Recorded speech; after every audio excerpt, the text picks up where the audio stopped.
Aaron Rodgers is Aaron Rodgers, and that's all I have to say. He's still a top 5 quarterback in this league, and there's nothing really anyone can do about it. Everyone's looking for the young guy. They're looking for McVay.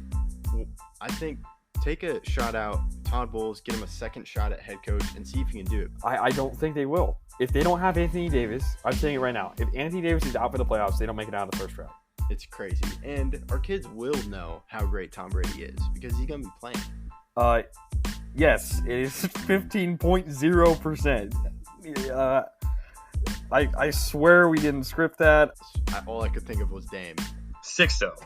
There could not be a better name. Speaking of young guys, how about the goalie, Ottinger? He was a 6th-round pick. This is a fairy tale story that's being written in front of our eyes. That's what the Yankees brought Garrett Cole to do. They didn't struggle against the Padres. The Padres didn't really put up a fight in most of the games. Jerry Jones, hope you're listening because this is why you shouldn't have given Zeke this contract. Just thought I'd point that out. I feel like Luka will take that next step, and if he can get a 3 ball consistently around 35%, I feel like they could become a contender. While with the Padres and Marlins, I think it's coming in the near future. They're my pick to win the most rings in the 2020s. I was shocked by Jalen Hurts. Yeah, Montreal has one of the best goalies in the league with Carey Price. People like to call them their JV team, and they just stole one of their better players. Hi, I'm Landon Bowe, and you're listening to Outsiders Opinions with Kevin and Austin. What's up, y'all? Welcome to our NHL Opinions of the Week for March. We're going to be looking over the NHL stat leaders in the 6 categories of goals, assists, points, wins, goals against average, and save percentage.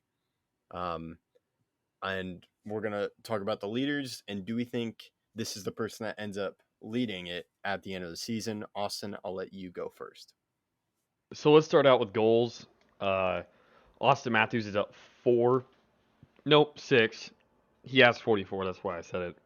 The next closest is Leon Draisaitl and Chris Kreider with 38. I definitely think Austin Matthews finishes with the lead in this category. He's been on a tear recently, and I wouldn't be surprised if he got a lot of hard votes. Yeah, Austin Matthews and the Maple Leafs have just always have done well in the regular season. I made the mistake of having them do well in the playoffs last year. I have learned from that. So I do agree he is on a tear, and he probably does win this category.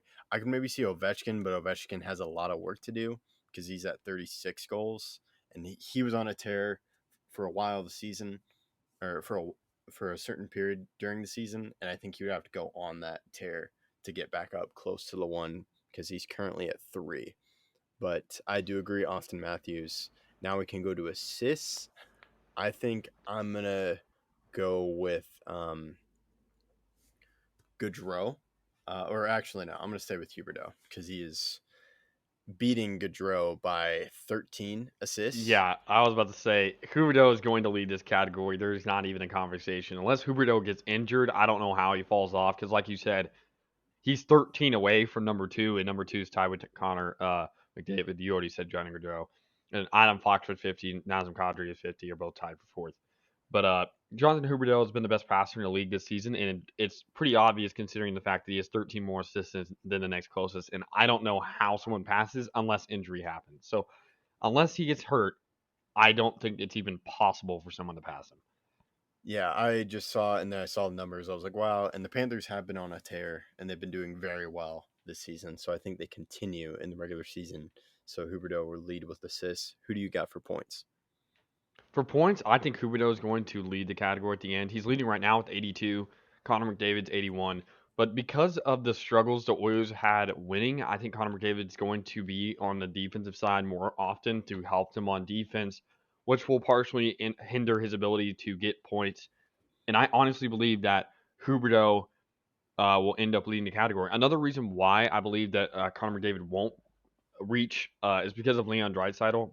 Draisaitl does take some points away, and I know points you can get a secondary assist, but there's a lot of goals from that second line that Connor McDavid is not on. So I think Huberdel leads this category, even though his lead is only by 1 point currently. I'm going to disagree and go with Connor McDavid. Connor McDavid, they usually rely on Connor McDavid a lot with the Oilers. So I think he is going to pass Huberdel, as Huberdel doesn't have a significant lead in points that he does in assists. So I'm going to lean with McDavid, even though you do make a good point with Draisaitl possibly taking some points away from Connor McDavid. Now we move on to wins by goalie. This is tied right now between Sergei Bobrovsky and Andrei Vasilevsky. I don't think it remains tied, but I'm changing it up. I think Frederick Anderson at the end of the season will have the most wins for a goaltender. Sergei Bobrovsky is having a good resurgent season, but Frederick Anderson's been a menace all year. He's third on goals against average and save percentage, so I think that he will eventually lead in this category. I was close to picking Frederick Anderson, but I'm going to ride with Andrei Vasilevsky. I think once the Tampa Bay, once it gets closer, they're going to want to get into playoff form once again, and they're going to ride with Vasilevsky, so he's going to get some wins.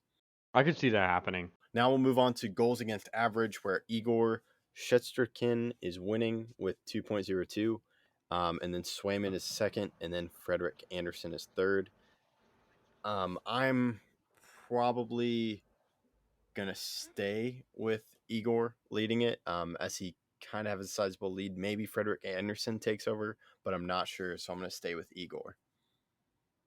I'm going to go with Jeremy Swayman. The last game that Igor Shesterkin played, I believe he was pulled against the Blues, which is a concerning sign. And Swayman's close enough to where I believe that he can get the lead, and the Bruins have been playing very well lately, so I think that Jeremy Swayman will pass him and eventually lead in goals against average. Yeah. Now we are on our final stat, and that is save percentage.